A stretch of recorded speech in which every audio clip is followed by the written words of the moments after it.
अस्सलाम वालेकुम, this is Mohammad सुल्तान। बात करने वाला हूँ। चंद रोज़ पहले एचईसी ने एक ऐसे कंपटीशन को ऑर्गेनाइज़ किया पाकिस्तान की 75वीं सालगिरह पे। बहुत से ऐसे स्टूडेंट्स हैं, बहुत से ऐसे एस्पिरेंट्स हैं जो इस ऐसे को विन करना चाहते हैं और प्राइज़ लेना चाहते हैं। तो चलिए बात करते हैं ऐसे के अंदर ऐसी कौन सी डायमेंशंस हैं, ऐसे कौन से पॉइंट्स हैं जिनको एनालाइज़ करना है आपने।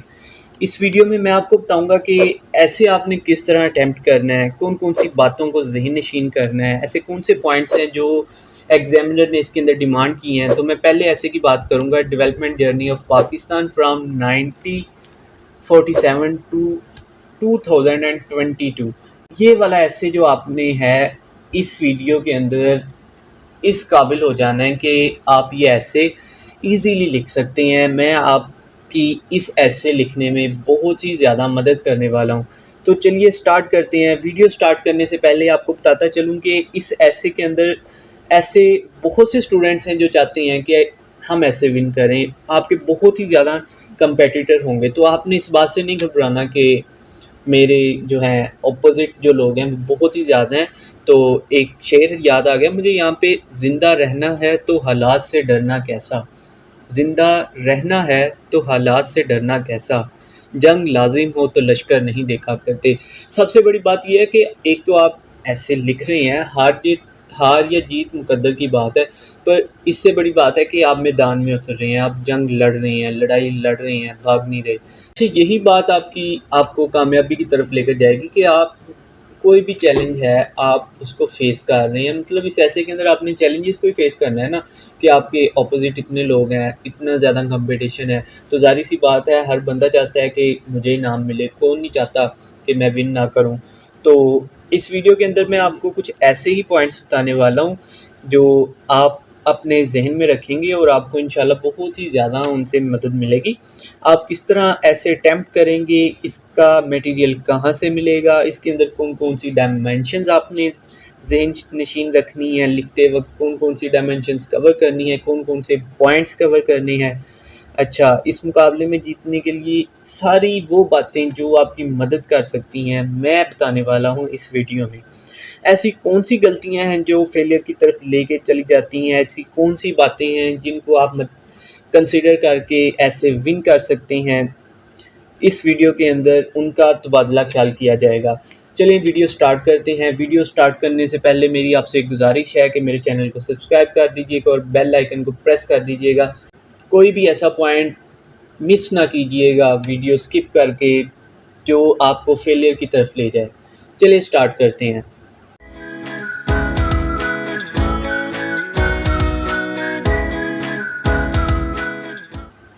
इस एसे के अंदर जो एग्जामिनर हमसे डिमांड कर रहा है वो है 1947 से लेकर 2022 तक पाकिस्तान की डेवलपमेंट जर्नी की। आपने उसको एनालाइज करना है कि पाकिस्तान के अंदर कौन सी तब्दीलियाँ आई, ऐसे कौन से सेक्टर्स हैं जहाँ जहाँ पे वो तब्दीलियाँ आई, कैसे आई, और इसका दूसरे ममालिक का इसके अंदर क्या रोल है, हमने उनसे क्या सीखा, उनके रूबरू हमने क्या तरक्की की, कौन कौन से चैलेंजेस का सामना करना पड़ा, कैसे कैसे वो डेवलपमेंट हुई, सारी की सारी बातें हम करने वाले हैं इसके अंदर।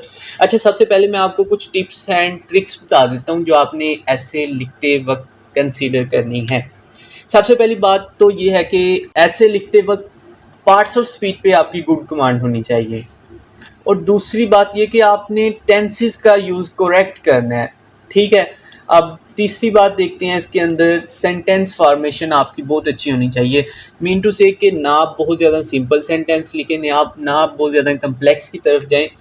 आप कंसाइज करके लिखें, कोई लंबी चौड़ी बात ना करें, फजूल बात ना करें अपने ऐसे के अंदर जो आपको फेलियर की तरफ लेकर जाए। कुछ होते हैं कि बात कुछ भी नहीं होती, उसी को एवं घुमा चढ़ा के बयान करते रहते हैं। आपने टू दी पॉइंट बात करनी है, और आपने जो उसके अंदर वकैब यूज़ करनी है, वकैब आपकी हाई लेवल की होनी चाहिए, क्योंकि ये कंपटीशन है पूरे पाकिस्तान से, इसके अंदर स्टूडेंट्स पार्टिसिपेट कर रहे हैं। तो आप विन तभी कर सकते हैं, वो कहते हैं ना, जितना गुड़ डालेंगे उतना मीठा होगा। तो वही बात यहाँ पे वोकैब की है। और आपने अपने आइडियाज़ और राइटिंग के अंदर सीक्वेंस मेंटेन करनी है। जब आप अपना ऐसे लिख रहे हैं तो आपने जो अपने आइडियाज़ हैं, ये ना हो कि कोई बात पहले हुई हो और आप बाद में बता रहे हैं, उससे बाद वाली बात आप पहले डिस्कस कर रहे हैं। ऐसा हरगिज़ नहीं करना जो आपको इस ऐसे में फ़ेल कर दे, विन ना करने दे। क्योंकि अगर आप सीक्वेंस मेंटेन नहीं करेंगे तो आपके ऐसे की ब्यूटी बरकरार नहीं रहेगी। आपने अपनी राइटिंग में भी ये बात कंसीडर करनी है कि आप सीक्वेंस को लेकर चलें। फ़िज़ूल बेढंगी चीज़ें आपने इसके अंदर नहीं करनी। आपने ऐसे के अंदर हेडिंग्स, टेबल्स, ग्राफ्स, मैप्स और नंबरिंग वगैरह बिल्कुल नहीं देनी। ये मैं आपको बताऊंगा कि आपने इसका क्या करना है। आपको इस बात की समझ बाद में आएगी। और दूसरी बात ये कि आपने कनेक्टिविटी को मेंटेन रखना है पूरे ऐसे के अंदर। मीन टू से कि आपने एक पैरा लिखा, अब एक पैरा आपने एक पॉइंट को डिस्कस करने के लिए लिखा, ये ना हो कि दूसरा पैरा आप कोई और उठा कर लिख दे। हाँ, उसको जब आपने लिखना है, आप अपना आइडिया चेंज कर रहे हैं तो उसको पहले के साथ रिलेट करें। पहली लाइन के अंदर कुछ ऐसे कनेक्टर्स होते हैं, अगर आपको पता हो तो आप यूट्यूब सर्च कर सकते हैं कि आपने ऐसे के अंदर कनेक्टिविटी कैसे मेंटेन रखनी है, पैराग्राफ को कैसे मेंटेन रखना है, ठीक है। और इसके बाद हम बात देखते हैं हैंडल आउटलाइंस। आउटलाइंस को आपने प्रॉपर्ली हैंडल करना है, ठीक है। और आउटलाइन क्या है, अब वो मैं नेक्स्ट बताता हूँ आपको। अच्छा, इसके अंदर जो है इंट्रो होता है बेसिकली कोई भी, अब ये ऐसे है, इसके अंदर हमने 2500 से 3000 वर्ड्स तक का लिखना है ऐसे, ठीक है। अब जो इंट्रोडक्शन होता है वो हमारे पास 1/10 का होता है। अब अगर आप 3000 का 1/10 ले तो 300 वर्ड्स बनते हैं। कम से कम आप 2500 से 3000 के ऐसे के लिए 250 से 300 वर्ड्स तक का इंट्रोडक्शन लिखें। और उसके बाद जो कंक्लूजन है 150 वर्ड्स की होती है, आपने कंक्लूजन 150 वर्ड्स का लिखना है, ठीक है। आप इस तरह करें कि आप जब ऐसे लिख रहे हैं तो आप पहले उसका प्लान कर लें कि हाँ भाई 250 से 300 वर्ड्स का मैंने लिख लिया इंट्रोडक्शन, ठीक है। 150 का मैंने लिखना है कंक्लूजन। पीछे जो आपके पास वर्ड्स बच जाते हैं 3000 में से, उनका आपने पैराग्राफ, बॉडी पैराग्राफ, जो आपने डायमेंशंस कवर करनी है वो लिखनी है। और उसको आप डिवाइड कर लें कि इस पॉइंट को मैंने इतने वर्ड्स में एक्सप्लेन करना है, इसको मैंने इतने में करना है, ठीक है। तो आपने ये काम करना है। अच्छा, अब मैं बात कर रहा था कि आपने जो है आउटलाइंस क्या चीज़ है। आउटलाइन है कि आपने वो पॉइंट्स बता देने हैं कि हाँ भाई मैं अपने ऐसे के अंदर ये चीज़ें कवर करने वाला हूँ। अब फॉर एग्जांपल आपने ये नहीं करना, एक बात मैंने पीछे की थी, no headings, tables, graphs, maps and numbering. ऐसा लिखते वक्त आपने ये काम बिल्कुल नहीं करना कि आप उसे टेबल्स बना रहे हैं, ग्राफ्स बना रहे हैं, हेडिंग्स दे रहे हैं, ये काम बिल्कुल भी नहीं करना, ठीक है।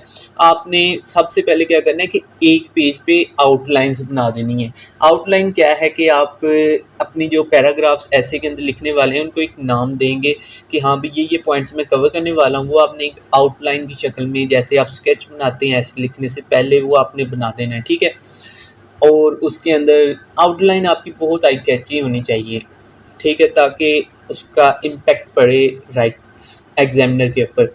और आपने एक बात ये भी याद रखनी है कि don't try to impress the examiner, always try to express yourself. इसके अंदर फजूल बातें नहीं करनी, ये नहीं कि हाँ भाई मैं ये ऐड कर दूंगा, इररेलेवेंट चीज़ आपने उसके अंदर ऐड नहीं करनी। कंसाइज करके अपने सेंटेंसेस को लिखना है, ठीक है। जो बात आप एक लाइन में कर रहे हैं वही बात आप अगर घूम घुमा कर 3 से 4 लाइनों में बयान करेंगे तो इसका मतलब है कि डायरेक्ट आपके उसको क्रॉस लगेगा। अच्छा, इसके बाद ना मैं आपको एक एज ए सैम्पल, मैंने एक बुक के अंदर इस ऐसे के बारे में ना मटेरियल वगैरह देख रहा था, तो आपको दिखाता हूँ कि उसके अंदर जो है इंट्रोडक्शन कैसे दिया है उसने, और उसका कंक्लूजन, और उसने कौन कौन से पॉइंट को डिस्कस किया है। चलिए चलते हैं ऐसे की तरफ। अच्छा, यहाँ पे वो ना सबसे पहले बात कर रहा है पाकिस्तान की सनत और हरफत में वाक़या होने वाली तब्दीलियों पर मुख्तसर नोट लिखें। इसके अंदर हमने बेसिकली एनालाइज ही कर रहे हैं ना, इस ऐसे के अंदर हमने एनालिसिस पेश करना है। तो सबसे पहले वो देखें क्या कह रहा है। पाकिस्तान 14 अगस्त 1947 को मार्ज़ वजूद में आया, ठीक है। पाकिस्तान बर्रसगीर पाक व इनके मुस्लिम अक्सरियत के इलाकों पर मुश्तमिल है। बर्रसगीर के मुस्लिम अक्सरियत वाले इलाके माशी तौर पर बहुत पसमानदा थे, जिनकी तरफ फौरी तवज्जो की ज़रूरत थी। अब ये एक हिस्टोरिकल बैकग्राउंड दे रहा है पाकिस्तान का कि जब पाकिस्तान मार्ज़ वजूद में आया तब हमें कौन कौन से मसाइल का चैलेंजेस का सामना करना पड़ा और कैसे कैसे हमारी सफ़र का आगाज़ हुआ डेवलपमेंट की तरफ, तब क्या थे हम अब क्या हैं, ये सारे का सारा हमने इंट्रो में बयान कर देना है। इंट्रो बेसिकली होता ही वो है कि आप अगर ऐसे लिख रहे हैं तो आपने इंट्रो के अंदर अपना एक आइडिया दे देना है, थीम दे देना है पूरे ऐसे का कि हाँ भाई ये ऐसे के अंदर मैं ये चीज़ें बयान करने वाला हूँ और आपका जो इंट्रो है वो बहुत ही अट्रैक्टिव होना चाहिए, जो राइट एग्जामिनर को अट्रैक्ट करे। इंट्रो और कंक्लूजन और आउटलाइंस ही ऐसे के अंदर आपकी बहुत ज़्यादा बढ़ सकती हैं। अगर आपकी आउटलाइंस, इंट्रो और कंक्लूजन ठीक है तो मीन टू से कि आपका ऐसे भी ठीक है। अब आप इस इंट्रो को पढ़ के एक बार आपको अंदाज़ा हो जाएगा कि आपने इंट्रोडक्शन किस तरह का लिखना है। आप इससे आइडिया ले सकते हैं और इसको इस्तेमाल कर सकते हैं। इंग्लिश का लिख रहे हों ऐसे या ख्वाब उर्दू में लिख रहे हों तो आपको दोनों में इससे भरपूर मदद हासिल होने वाली है। अच्छा, वो कह रहा था कि बर्रसगीर के मुस्लिम अक्सरियत वाले इलाके माशी तौर पर पसमानदा थे, ठीक है, जिनकी तरफ फौरी तवज्जो की ज़रूरत थी। इंतज़ामिया के लिए सुलह ज़वाबत थी और मुल्क के लिए रहनुमा असूल मुरतब करने की गर्ज से एक कायम की ज़रूरत थी जो इस आज़ाद कौम की अमंगों की सही तर्जमानी कर सकता। महाजरीन की आबादकारी का मसला था। अब यहाँ पे देखेंगे वो चैलेंजेस का बता रहा है, वो सिचुएशन को बयान कर रहा है कि जो 1947 के पाकिस्तान की थी। मुसलमानों ने मुल्क तो हासिल कर लिया था लेकिन इसकी हैसियत खाली पड़ी हुई ज़मीन की सी थी जिसको पूरी तवज्जो और तंदही के साथ आबाद करना था। बिल्कुल ठीक। गर्ज ये कि पाकिस्तान की नुज़ायदा ममलिकत को बेशुमार मसाइल का सामना था। ये मसाइल मुख्तलिफ नौइयत के थे। अब यहाँ पे मसाइल की बात कर रहे हैं, इनमें से कुछ तो ऐसे थे जो पाकिस्तान को वर्षे में मिले थे और कुछ हालात के पैदा करदा थे।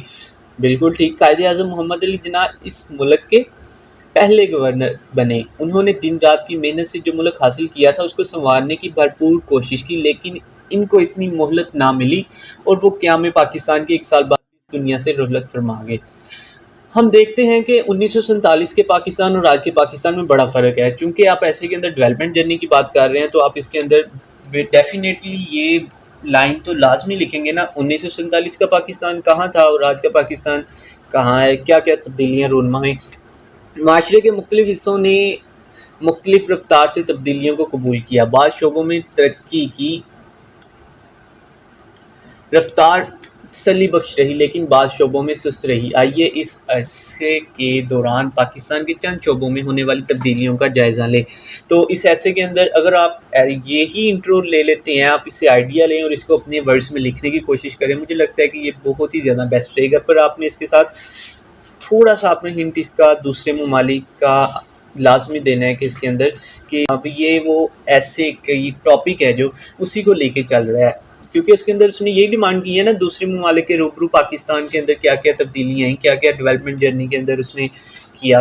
तो आपने इसी को माइंड में रखते हुए अपने ऐसे लिखना है। अच्छा, अब यहाँ पे देखेंगे वो एक डायमेंशन यहाँ पे पहले उसने बता दी कि इसके अंदर आबादी, पॉपुलेशन देखो जब पाकिस्तान बना तब हमारी पॉपुलेशन क्या थी और अब क्या होगी। तो इसने पूरे का पूरा आबादी के ऊपर एक पैरा लिखा हुआ है। ये तो नॉलेज है, थोड़ा सा पुराना है, लेकिन जब आपने ऐसे लिखना है तो आप इसको प्रॉपर रिसर्च करके अपडेट करके लिखें, ठीक है।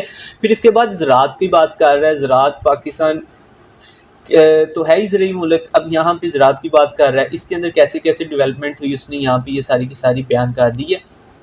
अगर आप चाहते हैं कि ये आपको मैं कमेंट्स कर दीजिएगा कि अगर आपको ये PDF चाहिए होगा तो मैं इसे अपलोड कर दूँगा, आपको भेज दूँगा। और इसके बाद तीसरा पॉइंट उसने दिया सनत का। एग्रीकल्चर के बाद उसने इंडस्ट्री की तरफ वो मूव ऑन किया है। उसने ज़राअत के बाद सनत को देखा है कि हाँ भी सनती हमारे पास तरक्की कैसे हुई है, क्या-क्या हुई है। जब पाकिस्तान बना था तब हमारे पास कितनी इंडस्ट्रीज़ थी और अब कितनी हैं, कैसे-कैसे कौन-सी बनी, ये सारा का सारा उसने इसके अंदर डिस्कस किया। आपने सेम वे में एनालाइज़ करना है अब की सिचुएशन को, किस वक्त क्या था, तो आपने उसे अपने ऐसे में बयान कर देना है।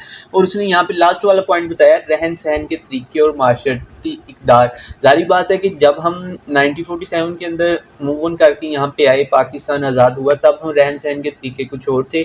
आहिस्ता आहिस्ता वो भी डेवलप होते रहे हैं और अब उनके अंदर कैसे डेवलपमेंट आई, कैसे क्या हुआ, ये सारे के सारा उसने एनालाइज करके लिखा है। अच्छा, लास्ट पे अब बात कर रहे हैं कंक्लूजन की। उसने कहा जहाँ इन सालों में वतन अजीज़ में बहुत सी अच्छी तब्दीलियाँ आई, वहाँ साथ ही साथ बहुत सी बुराइयाँ भी इस माशरे ने अपना ली।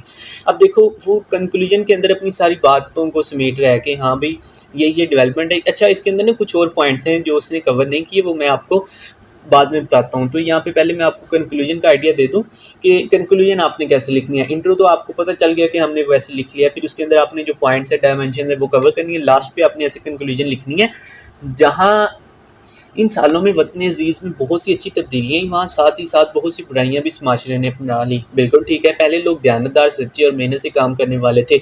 उन्होंने हज़ारों कुर्बानियाँ देकर ये मुल्क हासिल किया था जिसकी कदर वही जानते थे। लेकिन अब मौजूदा नस्ल जिसे सब कुछ बना बनाया मिला है, उन इखलाकी इक़्तिदार की पासदार नहीं है। ये आपने इतनी बात करके अपने ऐसे को सारे को समेट दिया। यही तरीका है कंक्लूजन लिखने का। अगर आप इंग्लिश में लिख रहे हैं या उर्दू में लिख रहे हैं, आपने कंक्लूजन के अंदर सारे का सारा रिफ्लेक्ट कर देना है कि हाँ भाई, आपने इसकी आप कंक्लूजन के अंदर ये बात वाज़िया कर रहे होते हैं कि जो चीज़ पूछी गई थी वो मैंने बता दी, और वो चीज़ आप इन अल्फाज में बयान कर रहे हैं। आई होप आपको आइडिया हो गया होगा कि आपने इंट्रो कैसे लिखना है और कंक्लूजन कैसे देना है। इंट्रो आपका 250 से 300 अल्फाज का होना चाहिए और कंक्लूजन आपका 150 अल्फाज का होना चाहिए। और डायमेंशंस कौन कौन सी कवर करनी है उसका भी आपको आइडिया हो गया। मैं फर्दर आपको बता देता हूँ, ठीक है। और ऐसी गलतियाँ जो लोग करते हैं, जो स्टूडेंट्स करते हैं और फेल हो जाते हैं ऐसे के पेपर में, वो आपने नहीं करनी। वो मैंने वीडियो के स्टार्ट में बता दी थी, वो आप देख सकते हैं। और लास्ट पे वो उनको भी मैं एक बार कंक्लूड कर देता हूँ। आपकी पार्ट्स ऑफ स्पीच पे कमांड अच्छी होनी चाहिए, आपने टेंसेस का करेक्ट यूज़ करना है, सेंटेंस फॉर्मेशन आपकी ठीक होनी चाहिए, वोकैबुलरी आपने अच्छे वाली यूज़ करनी है। अपने आइडियाज़ और राइटिंग के अंदर आपने सीक्वेंस रखनी है। हेडिंग्स, टेबल्स, ग्राफ्स वगैरह आपने नहीं यूज़ करने।